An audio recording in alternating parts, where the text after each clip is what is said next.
Hey, what's up guys? Sir Emanon here, back with another episode of Road to 1000 DuelingBook Grading. Once again, we're going to be playing with the Dinosaur deck that I've been playing with for the past couple episodes on this series. And I've actually been playing quite a lot of DuelingBook Grading in the past couple of days here. I just haven't really gotten around to recording the episodes. But if you guys are interested in seeing other decks in the meta, both Tier 1 and like Tier 2 or Rogue decks, I've been playing like all sorts of things lately. So definitely stay tuned for those if you're interested in seeing some other things. And as always, feel free to leave comments or suggestions on what decks you would want to see featured. I always am open to reading and taking suggestions, as you guys know. But like I said earlier, we are going to be playing Dinosaur again, and we're going to be up against Unchained today, which is pretty interesting as a rogue contender. Some people have been playing it. And this series of games, this match is going to be a pretty good showcase and demonstration of how to play like through interactions and through disruptions. Maybe not necessarily through the Unchained cards themselves, although they will play a bit of a role in this match. But there's a lot of like defensive non-engine cards like hand traps or like other go second cards that my opponent actually decided to play. So we're gonna have a look at how to play through those, because Dino is pretty resilient to hand traps, specifically because of like Miscellaneousaurus, but there are definitely still choke points and weaknesses that the deck still has. So we'll talk about that as we get into the game here. But I actually don't remember who won rock paper scissors there. Let's see. Okay, so I won and I chose to go first. So the opening hand here is pretty good. We have Fossil Dig and Miscellaneousaurus, and like this is kind of one of the examples of how, a hand trap like Ash, for example, on Extravagance, it doesn't really do much because it's still full combo. But our opponent's actually mating evenly, so I'm not sure if they are blinding second or if it's just, like a hedge just in case they lose a die roll. But the normal ending board that this deck puts up is like it's the barrier statue combo. It's Popo's list, like I've mentioned. So it's the wind barrier statue plus Evil Zardolka plus UCT. That's like the standard opener.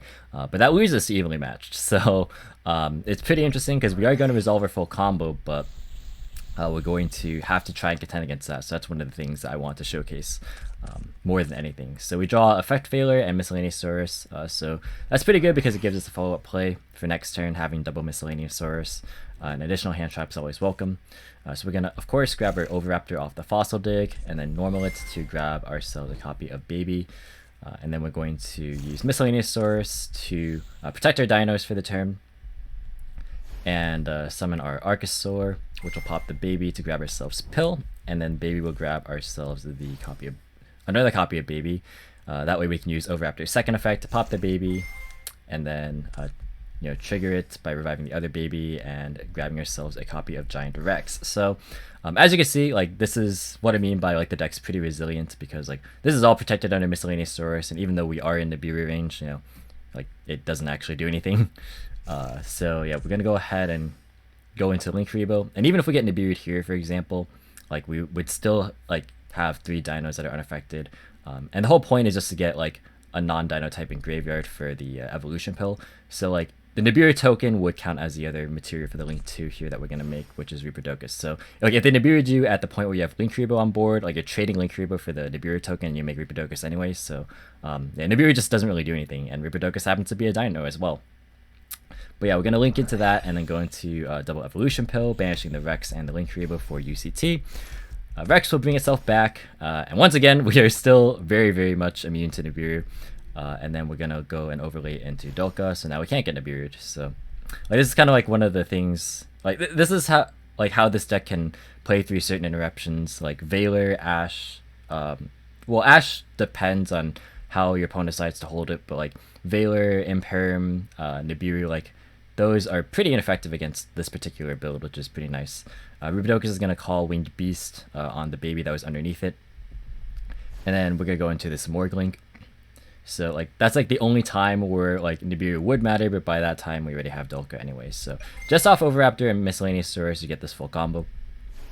And we're gonna grab the barrier statue in the end phase. So this is all good, but of course it loses out to evenly, which our opponent is just going to smack on the board right now. And I decided to keep Dolka here. Reason being that I feel like if they're maining evenly, they're probably on Altergeist. That's like kind of the guess that I'm making. So like I feel that the wind barrier statue is less effective if they happen to open like a plethora of their trap cards, and like the Wind Barrier statue by itself doesn't really do enough. It's only really good because you have Dolka and specifically UCT to back it up.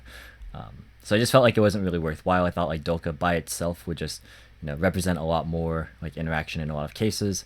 But he also happened to top deck the Imperm for turn, so it didn't matter what I kept because it was going to get Imperm regardless. So just like that, our entire board is broken, and now we have to kind of see what is happening. So there was a little bit of lag there. That's why I like shuffled my hand up a couple of times. DuelingBook was a little bit laggy there, but he's gonna go ahead and go for the Abomination's Prison. This is their themed Rhoda. And if you guys don't know, all the Unchained spells and traps have floating effects if they are set and they are destroyed, so they can special summon Unchained cards, not Abomination cards, from their deck. So he's going to grab one of the twins. I actually didn't catch which one it was. It was the Aruha, so the red one. He's going to set the Escape and then normal summon Rakia. Rakia can pop any card you control, but he's going to Aruha first. So he's going to pop the set Escape and then summon the Aruha, and then the Escape will trigger summoning the Sarama. I believe this is one of the newer ones. And this can reset Unchained cards and then pop cards you control. That's kind of the whole theme. So yeah, he's gonna reset his Escape and then pop the Aruha. And Aruha also triggers to special from deck. So let's see, Disaster is also going to link with my monsters. They have like kind of this contact link mechanic almost, where they link with your monsters. That's the other mechanic that they have. But yeah, Dolka is obviously negated by Imperm, so he gets his Rage out for free. But he is in Nibiru range, so at the end of main 2, I will go ahead and Nibiru him. And he's going to chain the Rakia to try and pop his Rage so he can get a monster back, because this also floats. It adds a Fiend from grave to hand if it gets destroyed, but I'm just going to Valor the blue twin. And then the token ends up being 4,800 attack, 3,000 defense. And he has nothing else in main phase 2. And I know his set is Escape, and he doesn't have an Unchained card to make it live, so he has only one card in hand that I don't know. And luckily, once again, the Extravagance did give us the Miscellaneous Source, so we do have good enough follow-up. So we're going to use the hand effect of Miscellaneous Source, and he's actually going to concede right there, because we had pretty good graveyard setup. We had Giant Rex in there. We were able to get like an Overraptor setup. So, and we also had a Lost World top decked, which would have just accelerated our plays. Right, so it looks like that he is actually blinding second, hence the main deck evenly, because he made us go first in game 2. So this hand is considerably worse. It requires Extravagance to actually get us there. So we're going to go ahead and banish 6. We likely do find a play in Overraptor plus Petite. It's not as strong as Overraptor plus Baby, because typically what you want to do is like, when you pop the baby with the Archosaur, you want to summon another baby so you can use Overraptor's second effects. But like if you pop Petite Pteranodon with the Archosaur, then you don't summon babies, so like you have to kind of navigate it differently. But Lost World kind of helps alleviate that, because then you just like go to pop the token and then like protect it instead. So it's like effectively the same thing. But yeah, we're gonna go ahead and activate the Lost World. And we're gonna chain block Overraptor from Ash by using Lost World as channeling 2 and add Miscellaneous Source to our hand. We're gonna use the hand effect of Miscellaneous Source, but on resolution he will go ahead and DD Crow us. And that actually puts a halt to our turn, because we don't have any dinos in grave, so we can't even use Overraptor to try and pop the token. And none of our cards in our hand do anything. So we have 3 hand traps, and we gotta hope that gets us there. So the cool thing is like that the Lost World token also helps to play around evenly pretty well, because they can't ever really crash it because of Lost World's protection. So like they have to commit a normal summon and like go into suboptimal play and like try and crash like a Link 2 or something. But like that's a really inefficient play to try and just resolve it evenly. So it's really nice to be able to have Lost World as just like additional contingencies against like certain disruptions, but also just to help play around evenly. But he opens Prison again, and I decide this is a pretty good card to Ash. Like I figure like maybe I can Ash the graveyard effects of like the floating effects, but I also figure like I could Valor like the blue twin if it comes up, or I could just like Nibiru him if he makes like a bigger push. So I'm not entirely sure like how many cards the Unchained engine like needs to really get going, but like usually it's like a combination of like a twin and like something to be able to pop. So I figured that like because this can add any Unchained card, not just monsters, like that could get him to the trap that he needs, right? So that's why I decided to Ash there. Maybe it isn't correct, but that was the logic. If you guys are like seasoned Unchained players, I would like to hear if you would have done a different play there, or if you are familiar with the deck. But yeah, he's gonna go ahead and blue twin away the chamber, which is going to summon the soul from the deck. And on summon, this thing can pop a card by pitching a card. So he's gonna pitch the pop the Lost World by pitching the Sarama. So Overraptor is gonna get beaten over here, and I'm gonna take damage from the Aruha as well. Interestingly, he doesn't go for a rage play, which I guess makes sense because like then he just kind of be out of his Unchained engine. But yeah, he just decides to leave the cards on board.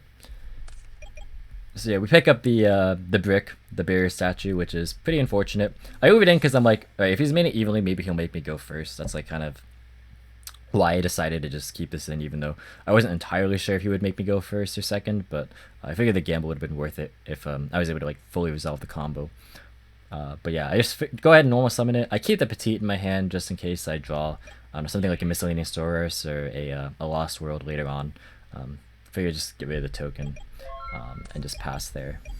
So he draws another Rakia, and then beats over the barrier statue and brings me down to 300.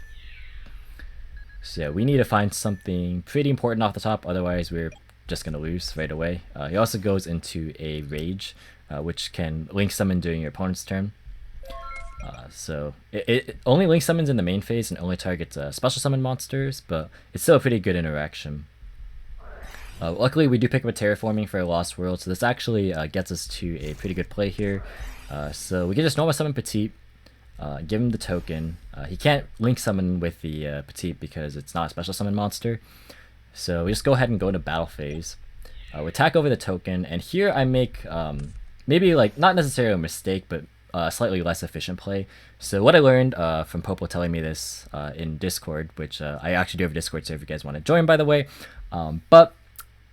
He told me that if you pop baby in the damage step, you can resolve Archosaurus. Like if you have a baby on board, or you can summon Archosaur, pop the baby, and then resolve Overraptor and Archosaur both in the damage step. So like you can't get ashed at any point, or like Veilered or anything.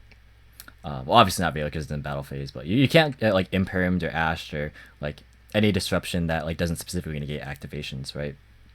So like I could have resolved both Overraptor and the Archosaur instead of just the Overraptor in damage step here. So that's something to keep in mind. So like I could have had a pill in hand. I could have had the Archosaur plus like the Overraptor play anyways.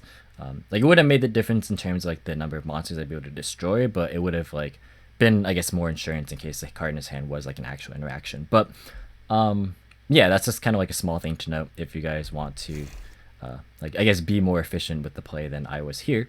But because the Lost World is reducing the Unchained Soul of Rage's attack, I go ahead and just attack into it. There's like a mistake with the light points, but we fix it. Rage floats into the Sarama. And then in main phase 2, we're going to go ahead and use the hand effect of Miscellaneous Saurus, protecting us in this main phase. So again, for most accounts, it doesn't really matter. Oh, we're going to, I guess, Overraptor first. It doesn't really matter too much because we just chain Miscellaneous Saurus to any interaction. But yeah, we swap out for Baby, and then Petite will grab us a Giant Rex. And then we're going to Miscellaneous Saurus to summon an Archosaur, which will pop Baby to search a pill. So what I could do is, like, theoretically, right, if I still had the Wind Barrier statue, like I could like go into like a Linkuriboh and then go Giant Rex plus Linkuriboh into Ripidocus over the Miscellaneous Saurus here, and then like pill, banish the Rex and the Linkuriboh, summon out UCT, and then like Rex summons itself back, and then overlay with the Overraptor for a Dulka, and then do like the whole play with the Simorgh Link. So I could have ended on like the full board, but obviously with this engrave, it complicates things. So instead, I just go for pretty much that board, but like without the barrier statue, obviously. But this should be enough to be game in most cases, because like Ultimate Conductor Tyranno, just being able to book everything is pretty nice in this kind of game state, especially with a Dulka to back it up and 2 hand traps. So I feel like this is a game state where I've effectively recovered just off the top deck of a single Lost World with a Petite in hand. It's kind of crazy. Like, you can amass a lot of resources very fast. But yeah, he draws an escape and he decides to just scoop right there. Because I have the Dolka to just be able to negate whatever. He could have tried to like, actually no, I feel like, let's think. Well, this does actually float, right? So if I were to Dolka it, then like he would still get value. Granted, I can negate the graveyard effect as well. So like I guess one of the plays could be like to try and set escape and then like try and pop it. Like Dolka can negate both of its effects. I think like normal the Surama, and then like that could get hit with like Valor or just like UCT on summons. So yeah, it'd be pretty hard to play out of this, especially when I have miscellaneous source underneath this to just guarantee that they play for next turn. So it was looking not super likely. But yeah, that's gonna do it for this video. Again, it was less about like the Unchained card specifically and more just about like playing through interactions and trying to like board build and recover when you get disrupted. But yeah, that's gonna do it for this video. Thank you guys so much for watching. Hope you guys enjoyed. If you did, be sure to leave a like with those thoughts or feedback in the comment section down below. Feel free to subscribe for more informative and competitive Yu-Gi-Oh content. If you want to, you can follow me on Discord, Twitter, or Twitch. All 3 links in the description as always. And once again, thank you so much for watching, and until next time, I'll catch you in the next video. See you guys!